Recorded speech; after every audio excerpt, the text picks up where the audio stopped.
अगर तुम ये सोच रहे हो कि ये वीडियो तुम्हें एंटरटेन करेगी तो भाई मैं कह रहा हूँ इसे यहीं छोड़ दे। लेकिन अगर तुम इस मकसद से आए हो कि ये वीडियो तुम्हें मोटिवेट करेगी तो तुम्हारा भाई गारंटी देता है तुम्हें मोटिवेट करने की, बशर्ते इसे पूरी देखना। और फिर भी वीडियो अच्छी ना लगे तो खुले मन से डिसलाइक मारना, लेकिन अगर अच्छी लगे तो लाइक और सब्सक्राइब करके ही जाना। आज सबसे बड़ी प्रॉब्लम्स हमारे साथ पता है क्या है? हम लोग पढ़ाई में टॉपर्स तो बनना चाहते हैं, लेकिन हम लोगों को टॉपर्स की पहचान ही नहीं है।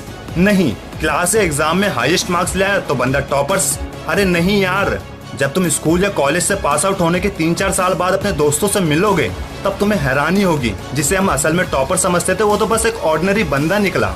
और जिस बंदे पर साला किसी ने ध्यान ही नहीं दिया वो बंदा झंडे गाड़ के बैठा होगा। क्यों? क्योंकि हम लोगों ने ज्यादा मार्क्स लाने वालों को टॉपर समझने की गलत सोच बना रखी है। अब मुझे ये बताओ, लास्ट बेंच पर बैठने वाला बंदा जो एवरेज नंबरों से पास होता है लेकिन किताबों से समझता है रट्टा मारने के बजाय, भले ही उसके आंसर शीट में लिखे हुए आंसर्स किताबों के आंसर से डिट्टो मैच नहीं होते मगर मीनिंग सेम है, तो क्या वो बंदा टॉपर्स नहीं बन सकता? पता है हमारी एजुकेशन सिस्टम की सबसे बड़ी प्रॉब्लम्स क्या है? यहाँ केस स्टडी नहीं होती, सिर्फ डेफिनेशंस को याद करो। थ्योरी थ्योरी थ्योरी, हमें रोबोट्स बनाया जा रहा है। हाइड्रोक्लोरिक एसिड से हाथ जलता है, क्यों जलता है? क्योंकि किताबों में ऐसा लिखा है। सर किताबों में ऐसा किस बेस पर लिखा है? अब तुम टीचर से जुबान चलाओगे? 50 फट्टू स्टूडेंट्स में से एक हिम्मत करके पूछे तो उसे जुबान चलाने के जुर्म में डांट कर बैठा दिया जाता है। बाकी बच्चे की क्यूरियोसिटी और कॉन्फिडेंस का क्या? खत्म, डी एंड।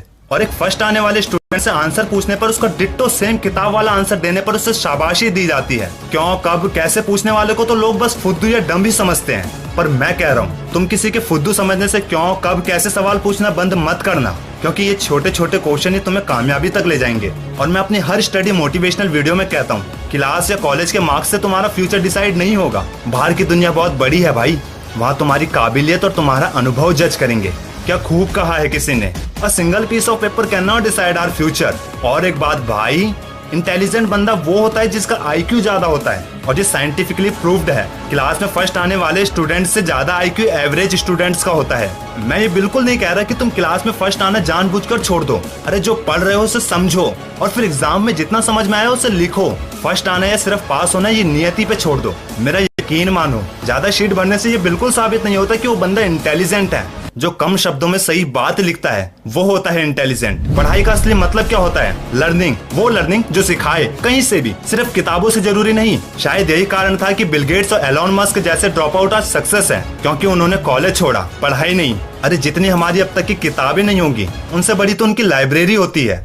विंडो कंपनी का सीईओ सत्य नडेला महीने में 10-12 दिन तो अपनी लाइब्रेरी में पढ़ते पढ़ते जमीन पर सो जाता है, और हम सोचते हैं ये लोग अपनी लग्जरी कमरे में एसी चलाकर आराम से सोते होंगे। एक बात बोलूं, भले ही सुनने में थोड़ी कड़वी लगे पर याद रखना, आज अमीर और अमीर इसलिए नहीं हो रहा क्योंकि उनकी किस्मत के ताले खुल गए या फिर उन पर लक्ष्मी मेहरबान है। वो अमीर इसलिए हो रहे हैं क्योंकि वो अपने काम की स्पीड दुगनी करते जा रहे हैं, और हम गरीब लोग टूटकर बिखरे हुए हैं। अमीर वर्सेस गरीब के अंतर में बहुत जल्दी मैं एक वीडियो बनाऊंगा, लेकिन इस वीडियो के अंत में बस इतना ही कहूंगा, जब जब तुम पढ़ने की सोचोगे तुम्हें हर बार अपने मन पर बेरहमी से अत्याचार करना होगा, क्योंकि इतिहास साक्षी है पढ़ाई और मन की एक साथ आपस में कभी नहीं बनी। तुम्हें इनमें से किसी एक को चुनना होता है। यही चुनाव हमें टॉपर्स और फेलियर्स बनाते हैं, और जबकि हम ये अच्छे से जानते हैं कि इन दोनों में से कौन सी चीज हमारे लिए फायदेमंद है। पर मन पे काबू पाना इतना आसान है क्या?